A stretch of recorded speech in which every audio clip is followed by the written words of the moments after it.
Hey guys, so I woke up this morning and my house was freezing and I couldn't figure out initially why was my house so cold. I thought it was just because it's so cold and it's May and it's weird weather.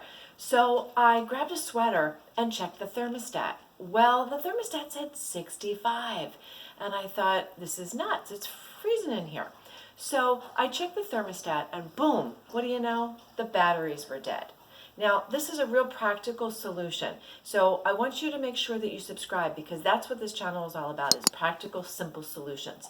So what I did was replace the batteries. I waited an hour and the house was still freezing. It was still at 65. So I decided to head to the basement and let me show you what I found. The first thing I did was check the power on the heating unit itself. I went right to the furnace and checked that. What do you know? The switch was off.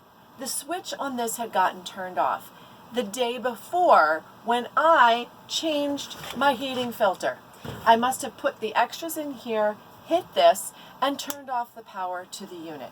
Now, here's the idea, folks. Before you call your HVAC provider, before you call the professional in, you have to do your troubleshooting. I checked the thermostat battery. I checked that the power was coming to the unit. My next step would have been to check the circuit breaker. So that's what Hip Chick's channel is about, is practical solutions to save you stress, money, and time.